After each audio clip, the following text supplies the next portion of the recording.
All right. Hello, everybody. Hello, Internet. My name is Vanya. I am a co host of YTL Live, which is a young adult talk show based here in Atlanta. And today, we're not necessarily doing a talk show, but we are definitely talking to some really fantastic authors. Before we get started, we have some housekeeping to let you guys know of. All right. So, first of all, welcome to FierceReads and YTL Presents Coming of Age and Aspiring Social Change panel with authors Ariel Henley, Jen Larson, Crystal Fleming, and Harmony Becker. We've partnered with Atlanta's children's bookstore Brave and Kind, and we'd love for you to show your support for these authors by purchasing your copies of these books through Brave and Kind. We welcome you all to drop your questions in the chat. We will have time later at the end to ask your questions. However, we expect all participants to maintain an atmosphere of respect and fairness. Anyone who violates this standard of behavior, including engaging in any form of harassment, may, at the discretion of the organizers, be immediately removed. Thank you. Now, without further ado, I would like to welcome you to our authors. All right, where should we get started? Let's start with Harmony Becker. Harmony was born in Cincinnati, Ohio. She is the illustrator of Georgia Takei's graphic memoir, They Called Us Enemy, and she currently lives in Mexico City. This book, guys, is gorgeous and it's beautiful, and we will be talking more about it. Next up is Crystal Fleming, Dr. Crystal Fleming. She is an award-winning sociologist and writer. She is a professor of sociology and Africana studies at Stony Brook University. Crystal completed her PhD at Harvard University and publishes scholarly research on racial oppression and anti-racism. She is the author of an academic book on race and white supremacy in France, as well as the critically acclaimed How to Be Less Stupid About Race on Racism, White Supremacy, and Racial Divide. Her work appears in Newsweek, The Root, Huffington Post, and more. Follow her on Twitter, which we'll tell you guys at the end where to find them. Next is Jen Larson. She is a critically acclaimed author of multiple books, including the young adult novel Future Perfect, and most recently, The Big Reveal. She lives in Vancouver, Canada, with her wife. And lastly is Ariel Henley. Ariel is the writer from Northern California with a BA in English and Political Science from the University of Vermont. She is passionate about writing as a form of activism and hopes to use her story to promote mainstream inclusion for individuals with physical differences. Her work has appeared in the New York Times, The Atlantic, The Washington Post, and Narratively. A Face for Picasso is her debut novel. So give a big round of applause to everyone here. Okay, so I am so excited to have you all here with me today. I want to start off by saying that I loved your books. So often we talk about books being like mirrors to reflect our new experiences in the world for people to relate to, but also as a mirror for us to understand those experiences, despite the fact that we have not experienced the same things, and therefore learning empathy towards people whose lives and experiences are different from our own. And these books do just that. I loved each and every book so much and found bits of myself in every one. In Harmony's book, I found my own desire to reconnect with my own heritage. I'm Bulgarian and was born there, but immigrated when I was young. And in Jen's book, I found my desire to be myself despite being a bigger girl. And in Crystal's book, I learned about the history of immigrants facing racism in America. In Ariel's, I glimpsed a desire to find out who you really are and what you are made of. So thank you for writing these books. It definitely was amazing for me to read all of these. So I do hope that everyone else gets to enjoy them as well. So thank you for sharing your experiences. All right, so questions. I'd love for all of you to go one at a time and introduce us to your books and tell us why you wrote them. Who wants to go first? Ariel? I'm just going to call people. Hi, my name is Ariel. First of all, thank you so much for having me and allowing me to be a part of this amazing panel. I wrote A Face for Picasso, which is a young adult memoir about my twin sister, Zan, and I growing up, or Zan and me, growing up with Cruzon syndrome, which is a craniofacial condition where the bones in the head fuse prematurely. So from the time my sister and I were 8 months old, we had surgeries to make our heads grow and our faces shift to move. We were in and out of school a lot. By the time we graduated from high school, we each had over 60 surgical procedures. And so my book is really about growing up with a facial difference, especially as a woman in a society where beauty kind of dictates our worth. And going through everything that I went through and watching my sister go through what she went through. So it's about trauma, beauty, ugliness, sisterhood, all of that good stuff. So thank you. Thank you. All right. Jen. Hi. Hey, again, like Ariel, I'm so excited to be here. Thank you so much for having me. This is a stunning panel and a great group of people.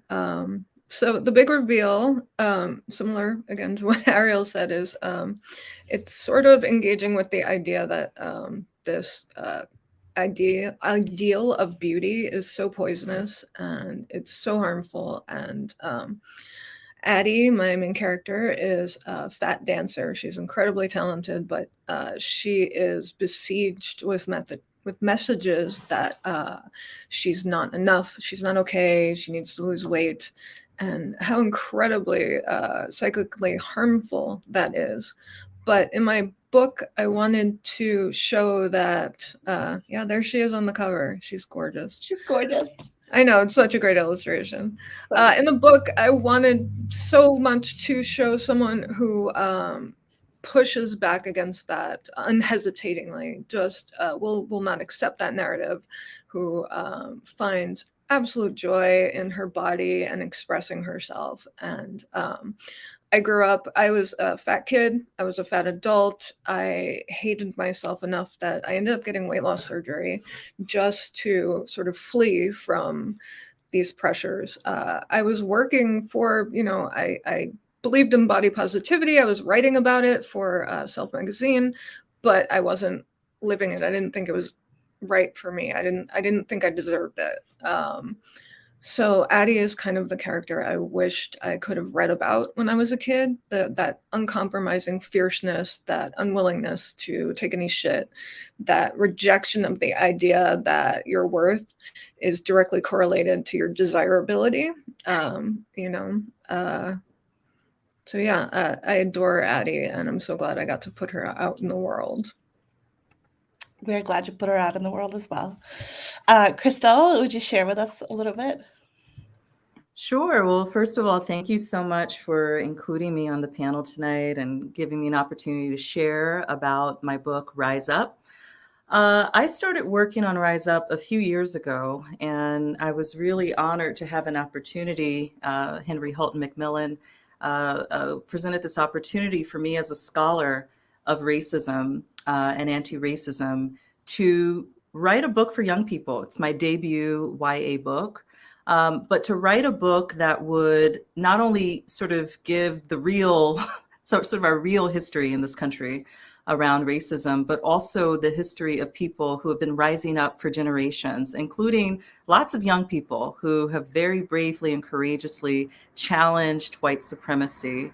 And so the book really shares these stories stretching back several centuries, both about how systemic racism has been embedded in the United States, in our culture, in our politics, in our economy, but also the stories of trailblazing activists, again, including young people who have been standing up and challenging the status quo and pushing against, sort of the horizon of possibility. So I hope this book is a tool, a teaching tool, but also an inspirational book that will help young people and people of all ages look around in your communities right where you are and see how you can be a part of the changes you'd like to see. I love it. Thank you. In Harmony, hello. Hello. Thank you so much for having me. I feel so honored to be here among such great writers.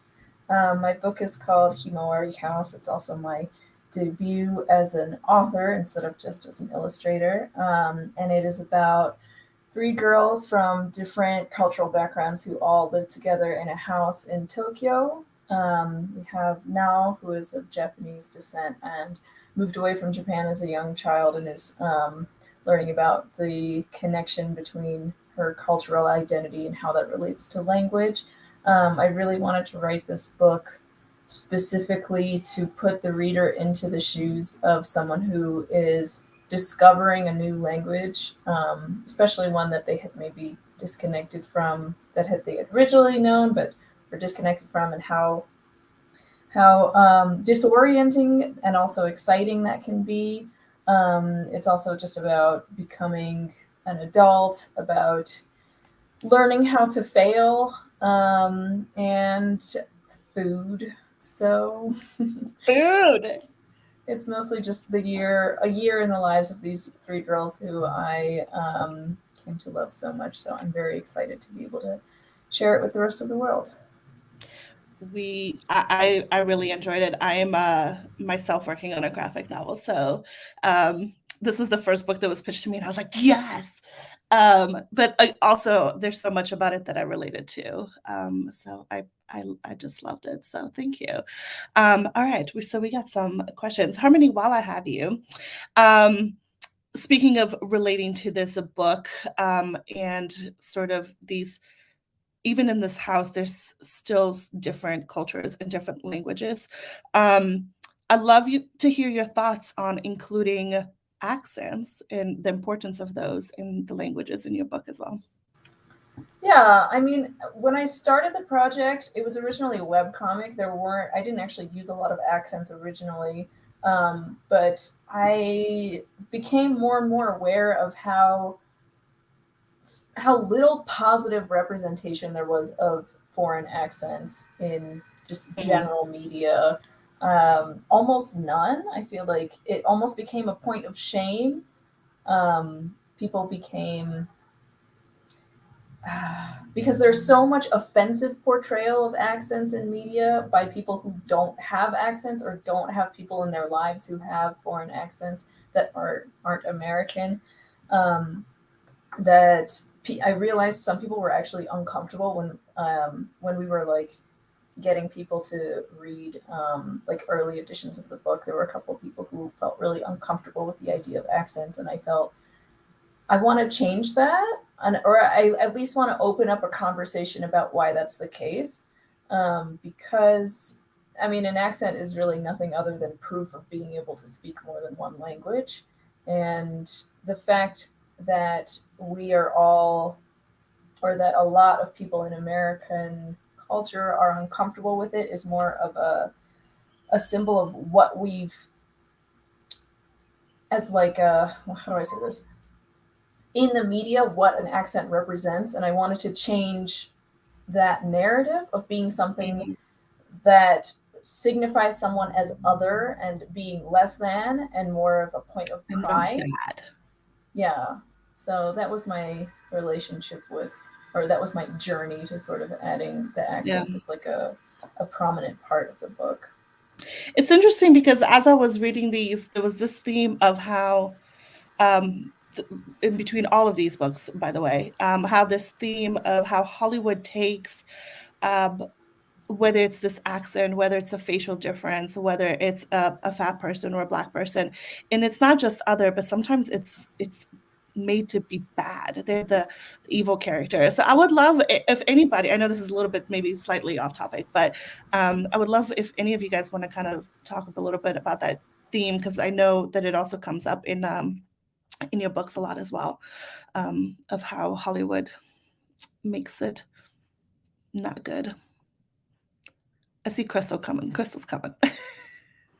Saw me coming for that mute button. Well, yeah, I mean, it sounds like a common thread throughout our books. There's a chapter in Rise Up that's all about the media, and specifically about the role of the media in perpetuating white supremacy and anti-Blackness and settler colonialism, but these ideas of not just othering, but defining people who are not white, wealthy men as less than, and that coming very powerfully through media representations and images, but also stretching back. You know, if we look at the 1800s, what was the most popular form of entertainment in the United States?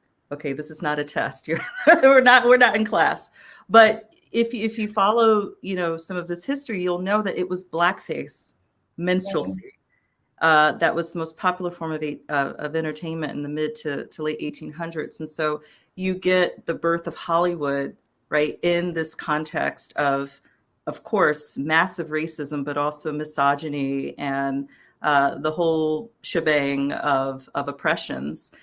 So I attempt in Rise Up, in that chapter in particular, to really kind of show how the intersection of racism, but also misogyny and other forms of domination are on display everywhere, from sort of popular culture to television and Hollywood, but also digital media and new technologies. Oh, yeah, that social media is really gonna can really ruin you. I know that some of those themes are also in Jen's book. So Jen, I would love for you to talk a little bit about some of the research and the reason why you chose for your character to go through some of the things that she does. Sure. Yeah. I see so much anger at people with marginalized identities. People are furious that anyone, a BIPOC person, anyone with any kind of access of oppression is anyone living their best life, being happy. It feels like there's this need to crush it. There feels like there's just this anger and this hatred, and they're so often made the butt of jokes in film and in memes, and so it's incredibly frustrating. And I wanted to write a really powerful kind of character who was trying to change that narrative. I wrote about burlesque in particular. The origins of burlesque are kind of shady. They happened with a lot of the review shows that had a lot of that awful excuse me, I can't pronounce it. And a lot of what burlesque was back then was exploitation of women.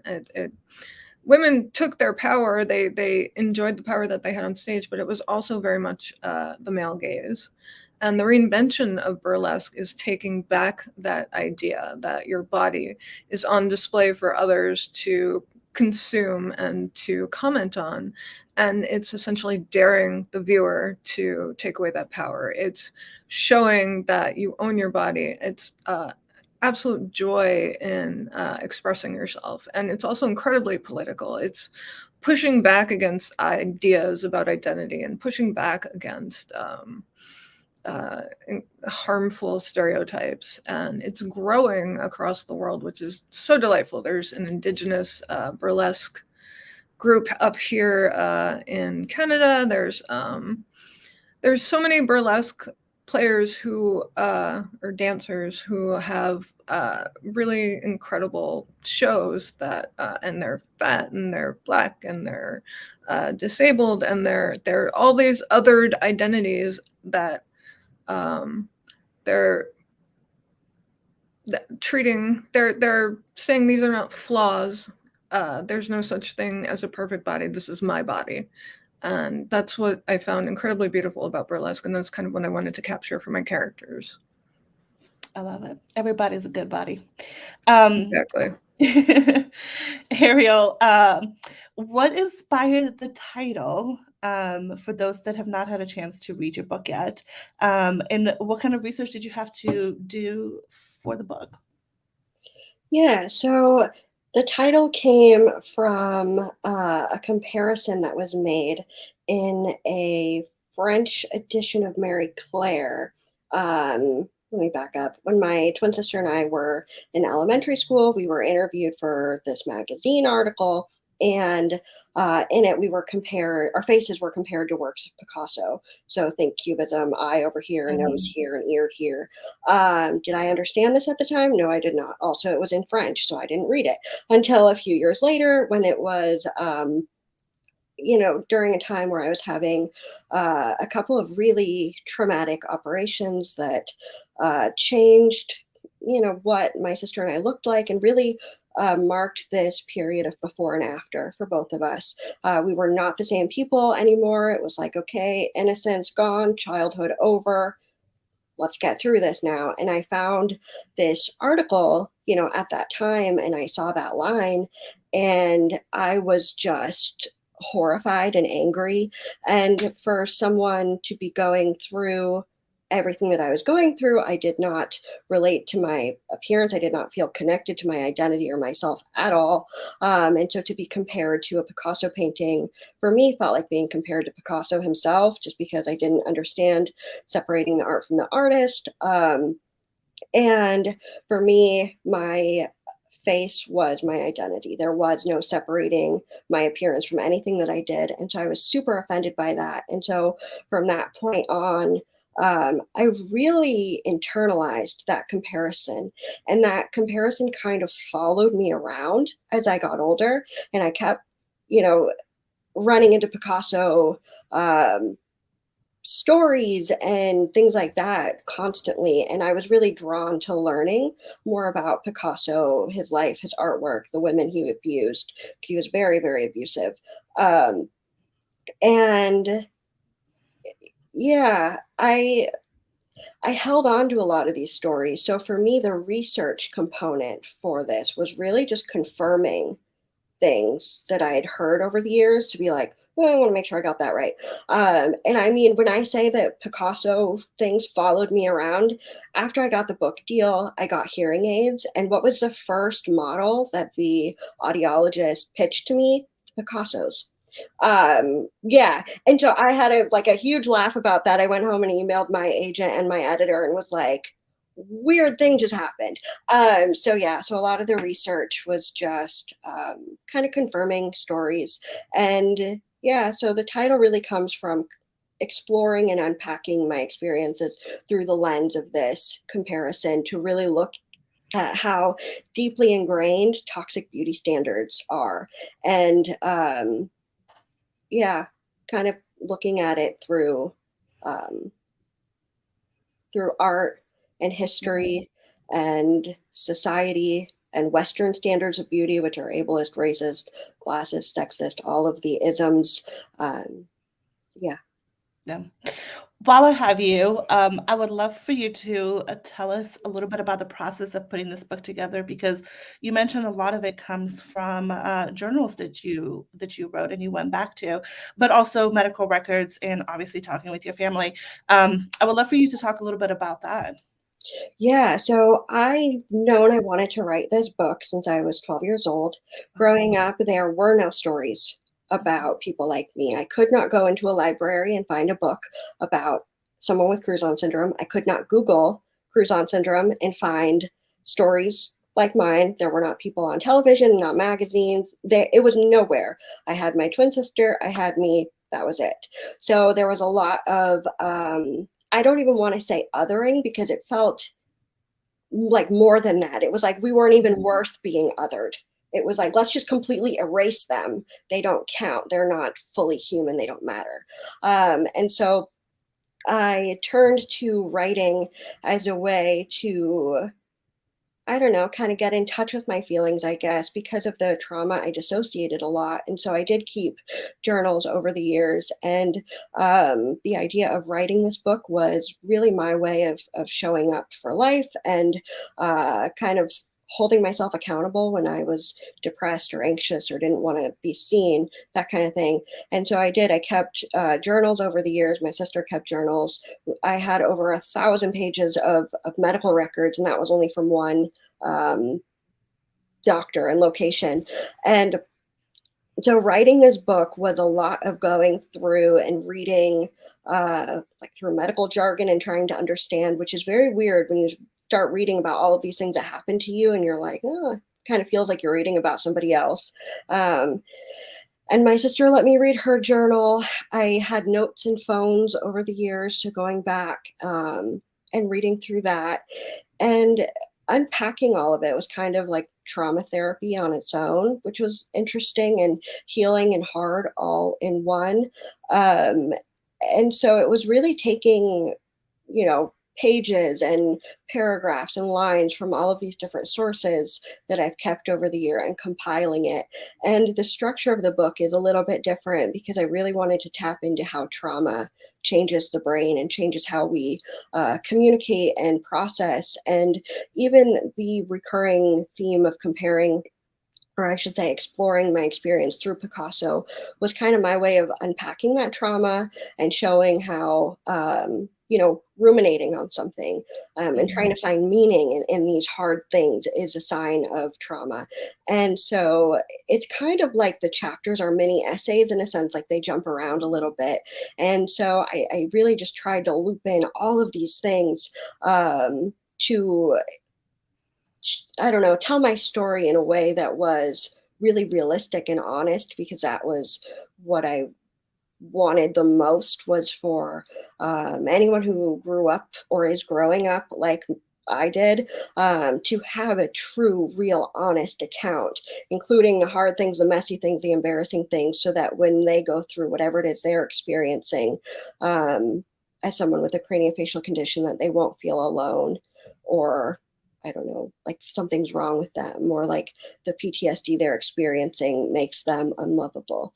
And so it was hard to go through so many sources and to read all of these different angles. And, I had my own experience and my own memories, but to interview my family and my friends and to read through the medical records, talk to doctors, it was neat. It was like, I don't know, reliving it through a different lens.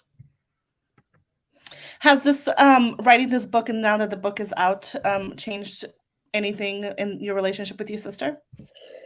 I mean, we've always been very close. I think we always will be. In a lot of ways, we were completely and totally trauma bonded and codependent. And so I think, now that we're like 30 years old, and at a point where we're both doing our separate healing, we can have more honest conversations. I don't know that I necessarily assume she thinks or feels any certain way about things. This has definitely been hard for her, to have her story out there. And it's, it is her story as well, but it is her story through my lens. And if she wrote a book, it would be different, which I think is the beautiful thing about memoir. And she was very supportive. She continues to be very supportive and very proud of me, which is a beautiful thing, especially, again, because it is memoir. I have so many writer friends who write memoirs and do not have the support of their family. And so I'm very, very lucky in that my family has always been like, speak your truth. It doesn't matter. If someone else wants to speak their truth, they can do that. No one's stopping them. Tell your story. Be honest. And so in some ways, I think my sister and I are closer from this. And in other ways, I'm like, oh, but we already were close. And we always both, so yeah, I don't know. I'm just lucky to have her. Oh, well, I know a lot of people will be lucky to read this book, and a lot of people need it. So thank you for writing it. Crystal, your book was fascinating. I actually ended up listening to it, and it was so good. You're a great narrator. And I had a question a little bit about the research that went into it. Obviously, you teach a lot of this stuff, but was there any research that you had to do extra on top of it? And was any of it surprising to you? Absolutely. On the topic of research, I just want to jump back to a theme that came up prominently in Ariel's comments just now, because I think it's important. I mean, so much of what Ariel you've shared is so important, but I just want to hone in on trauma. So because I teach about racism and I'm an African-American woman, the topic of collective trauma is so important. And I think in a different way, so sort of in the United States, really in some respects globally, Black people sort of straddle hypervisibility and, in some ways being not just marginalized, but erased from history. And that sort of feeling of, your history not being represented is something that Indigenous people, Black people, and other kinds of marginalized and historically oppressed groups have to deal with on a personal and collective level. And so what I wanted to do in writing Rise Up, but it was also difficult to do, was to go back into the past and to delve into our present, and to do so from the perspectives of groups that historically have not had a seat at the table in determining educational curricula or how history is represented in this country. And that meant confronting, violent histories, whether it's the history of the genocide of Indigenous people to the violent history of enslavement and rape and daily generations, centuries-long forms of trauma that many groups have been subject to, including Black people. And that was hard. I mean, it remains hard on me. I've spent the better part of 20 years working on these issues as an educator and a scholar. I can't say it gets easier to confront and to teach what really is, a violent and painful history. What gives me hope, and I cite the work of Mariame Kaba throughout Rise Up, and then some of my other works too. Mariame Kaba is a well-known abolitionist organizer and educator, but she often talks about the role of hope in social justice and the need to really understand hope as a discipline. And it's the work of people like Mariame Kaba, but also the youth that I profile in Rise Up, people, again, who have been overcoming odds, long before I was born. The work of people like Ida B. Wells, who, as a Black woman, was not just standing up for Black people, but women, and on the front lines of the suffrage movement, and also a major activist against lynching. I would say in the book, what I had to do the most research around, because it's just a kind of an area that I don't know much about, is the chapter on sports. So there's a whole chapter on racism and anti-racism in sports. And I have to say, and I say it in the book, I'm a big fan of Serena Williams. I grew up watching Michael Jordan, but the actual history of the role of athletes, including Black athletes, but also Indigenous athletes, Asian American athletes, and others, in challenging racism and being on the forefront of social justice movements. I learned so much in that chapter, researching that chapter. And just one thing I want to share, which was so cool, I learned in the process of writing that chapter about Marshall Major Taylor. So many people haven't heard of Marshall Major Taylor, but he was actually the first Black superstar athlete in the whole world. And in the late 1800s, he became the top cyclist in the entire globe. And as a teenager, he was standing up against white supremacy and anti-Blackness. He was protesting. He was dealing with other athletes who would show up and literally try to knock him off of his bikes and sabotage him, which could really have killed him, and some other cyclists who died, in the sport. But learning those kinds of stories for me was super exciting. And I also want to convey that to the readers, that we have so many people throughout history who can inspire us, including white anti-racists who have been doing the work for generations as well. While I have you, I would love for you to talk to the teenagers who'll be watching this, to the young people, and give them some tips on how to be, these agents of change, as you put it. Well, you know what? It's people my age have to take tips from young people too. I just turned 40, so I think I have to admit I am aging. And I learn a lot from young folks. We have a lot to learn from younger generations. And I would say, if you see yourself as a change agent, or you want to be a change agent, look around, because there are probably some folks your age who are also in your community doing amazing stuff. So one of the main tips I would have is to, understand that the greatest impact we can have is collectively. So don't feel like you have to do social justice work alone. You shouldn't be doing it alone. So as kind of a first step, We want to try to find allies, find supporters, find accomplices, because sometimes allyship is not enough. There are indigenous activists who have really pushed us to be critical of the term allyship. But to, not do it alone, and to build your impact by building community right where you are. I love it. I love it. Jen, I have a question for you, a little bit of advice to young people, especially girls.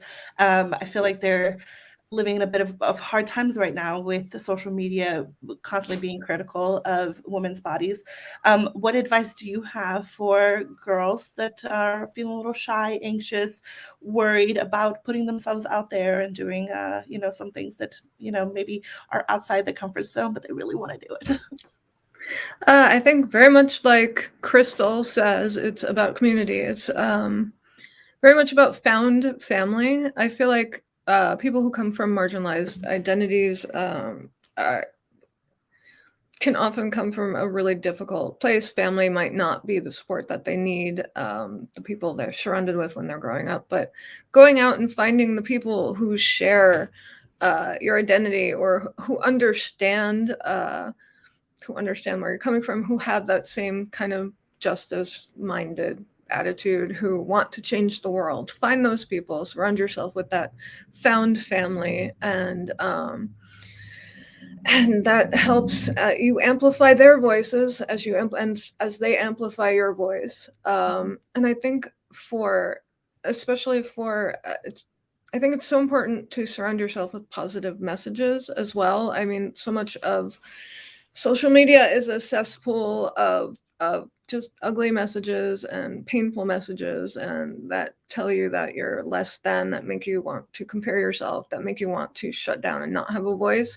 I think it's so important to find really positive the books, the writers who are actively creating characters who have these identities, finding reflections of yourself in the media. There's so much more now. I love that kids today are so connected. They can find a lot of ugly stuff, but there's also so much beautiful stuff out there, and people are sharing it, and people are showing that there are other ways to live, and there are other ideas about what's important. And I think that that's huge. So we got to keep putting, media in their hands, and we got to keep pushing for representation. Representation is so important. It shows you what could be, and I think that's probably the most important. I love it. One of the best pieces of advice I ever got was to get anyone that you follow on Instagram, TikTok, wherever, that is not positive, that is not helping you see yourself in a better way. For example, for a long time, I was following influencers, as many of us do, for style tips. And I just had to get rid of anyone that was negative, that was not body positive. So it's done great things for my mental health. Anyways, thank you for that. That was great. Great advice. Harmony, as somebody that loves graphic novels, as we already said, I would love to know how your previous experience working on They Call This Enemy influenced your project on Him or Our House.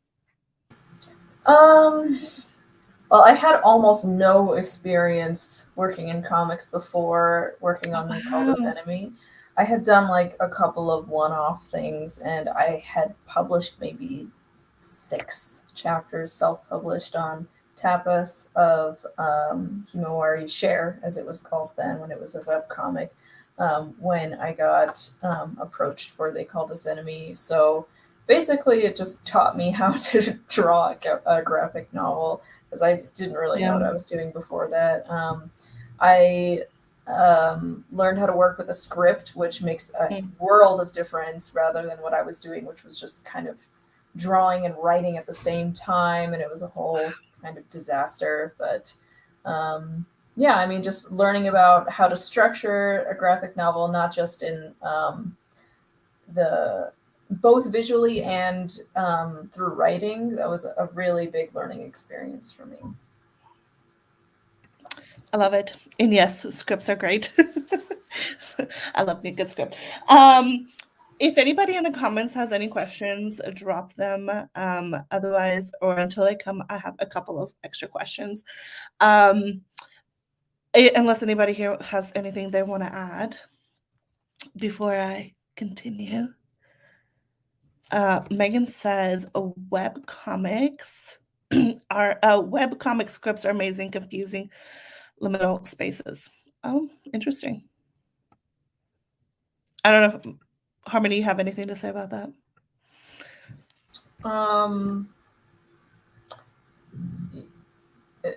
They're less confusing than working without them. Yes. I'm starting to like work in a sort of different way though for my next project that I'm working on. Mhm. My brother introduced me to Sketchboard, which is like a mind map sort of website. That's been so helpful for organizing ideas because it's just Ooh. basically like a big whiteboard and you can just have blocks of text and move them around however you want to. And it's been really helpful in organizing ideas. So if We're going to be Sketchboard chatting. I wants need to know about this. yeah, it's great. If they want to sponsor me, I will happily do so. Yeah. So this is a question for everybody. How do you guys practice self-care, especially when writing sometimes difficult subject matter? Anybody can go. I went back to therapy. That helped a lot. My boyfriend got me a dog, which also helped a lot because he's the best. So it got me outside and like on walks and things like that. And then I started painting again. And I think for me, just recognizing that nothing is worth your mental health. Like it is wonderful to tell your story or to whatever it is you're working on, whether it's writing or otherwise, but that respecting your own boundaries and listening to yourself and what you need you're going to ultimately create better work if you take care of yourself. I love it. Thank you. Yeah, absolutely. People think of self-care, I think a lot of times as, taking a bubble bath and lighting a candle or something. But excuse the cat. But this is Lou. But it's very much about taking care of yourself, taking your meds, drinking your water, staying in touch with your friends, keeping, even when it's hard, reaching out and reminding yourself that you're connected. Hush. It's yeah, it's more than just bubble baths. It's very much about making sure you're whole and healthy, and I think therapy is such a great idea. Thank you. Cats are really good at self-care. Like your cat was give me attention. I need love. So I learned a lot from my cat about self-care, about setting boundaries, about asking for what I need. Mm-hmm. I always also, when self-care is brought up, I like to bring and orient our attention to the structural barriers to self-care. I mean, it may or may not be obvious. When you have more money, you have more resources to get care, to get good access to mental health support, to have access to insurance coverage, to be able to have time, the resource of time, which is a huge privilege that many people are just not able to have access to. So I try to be cognizant of that. And over the years, what I can do for myself has not just been a function of the decisions I make, but also a function of the resources to which I have access to. So yeah, therapy. And I found, unfortunately, that really good therapy is very expensive, which is appalling.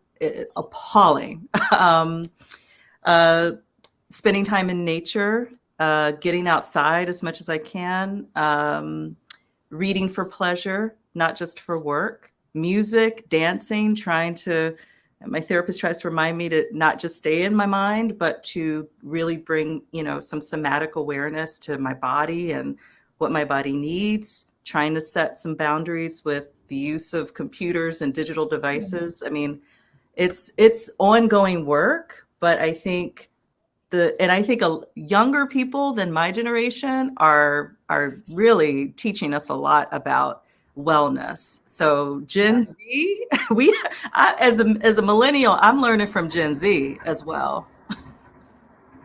I love it. Completely agree with Crystal about how having, especially like things that we take for granted, like having the time to even be able to rest, which I think is for me like one of the most important things, and also having space. This past year was really difficult for me because I found myself in a space where I didn't have any space for myself, and that I realized when I then got back into a situation where I had more of my own time in my own space, how much privacy and being able to take care of myself through cooking and through rest, and also taking care of other beings, such as, where's my cat? My cat here.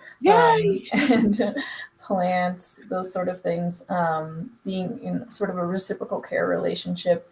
And also, honestly, the act of writing itself is very therapeutic for me when I don't put too much pressure on myself. It's, I think, a very delicate balance between pushing yourself enough to get it done, but not so much that you scare your ideas away, or scare yourself into not wanting to write anymore.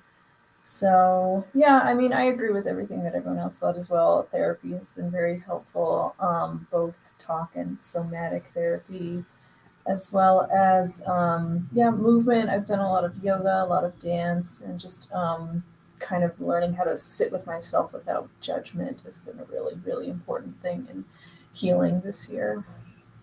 Such good tips, you guys. I love it. A little bit maybe like adjacent to that question is, what brings you joy? A very broad question. Cats. Cats. Cats. As Megan said, more cats.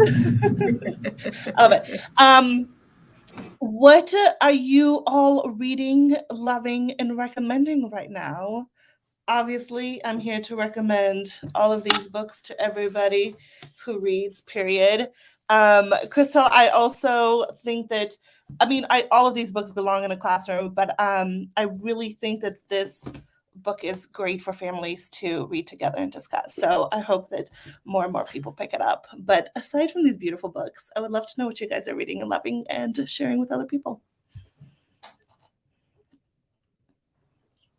Quickly, I'm reading work in Black Studies that I'm really enjoying, getting into Dion Brand's work, Canadian poet, writer extraordinaire, reading the work of Ronaldo Walcott, who's also a Black Canadian scholar and all-around brilliant Black Studies intellectual. I'm reading also, I'm trying to read more YA now that I have a debut. I feel like I need to get into reading more YA, learning a lot from it. So anytime I do events like these, I'm like, okay, I gotta get everybody's book and just add it to the queue. Love it. Ariel, I think you were going to say something. I was just going to say I recently started Mexican Gothic, so I'm enjoying that so far. So good. Good choice. So good. Yeah, I'm trying to read for fun more, and like I'm working very slowly on my next book and like Gothic horror kind of vibes. And so I'm like really enjoying spooky stuff. I usually have a rule like no spooky stuff until like after Christmas, because I want to get into the spirit. It's like until Halloween, January through October, we can do spooky, but November and December, but no, I can't put it down. So see, I don't like anything really too scary. So it's a miracle that I read Mexican Gothic, and maybe it's because it's a little bit easier in like book form. If that movie ever comes out, you will not find me there. So cannot do it. I will be first in line. There you go. Jen, do you have some recommendations? I do. I was just refreshing my memory. I just finished Not Here to Be Liked, which is a YA by Michelle Quadge. It's an incredibly nuanced kind of look at what feminism actually means and how to actually be a feminist and also be true to yourself. And it's so good. It's so subtle. It's funny. The romance is actually quite swoony. It's good. It's so good. It's highly recommended. And there's another book that's actually coming out called How Not to Fall in Love, Jacqueline Firkins, which is an incredibly cute sort of takeoff, or it's inspired by Don Quixote, about a very grumpy, cynical girl who is sort of trying to take care of her best friend who is desperately wants to be in love. And of course they fall in love, and it's very precious if you need something light and fun and full of love for the holidays. That sounds delightful. Yes. Like anything with romance, sign me up. Harmony, what are you reading and loving? I've been reading a lot of nonfiction about natural history this year. So I think my favorite book that I read this year, and what I think is probably also the most important, was Braiding Sweetgrass by Robin Wall Kimmerer, who's an Indigenous writer and activist, and she writes a lot about the relationship between people and the rest of the world that we've kind of lost as a society. And in that same vein, I just finished The Soul of an Octopus by Cy Montgomery, which was really fantastic as well. I really love the author's approach of approaching creatures that are completely alien to us with empathy, and something about that ability seems like it sort of diffuses into every other relationship. Being able to extend empathy to something that is completely and totally different from you in every single way then makes it easier to have empathy for people who are kind of different from you, but not as different as you from an octopus, if that makes sense. And just to throw a graphic novel in there, I finished reading Children of the Sea by Daisuke Igarashi this year, and that was just mind-blowing. I don't even know how to describe it. It was just, it blew my mind, just as a sort of how would I describe it? Like a telescope into how big the universe is and how little we know about it. So I'm just kind of fangirling about it every chance that I get now. I love a good fangirl moment. Thank you. That is on my list. I've not got into it yet. So thank you for telling me that I should put it up on the top of my list.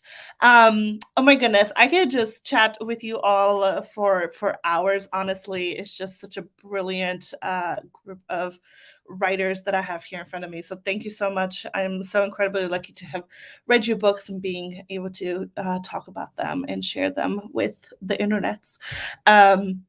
Do you want to tell us where we can find you on the internets and how people can follow you?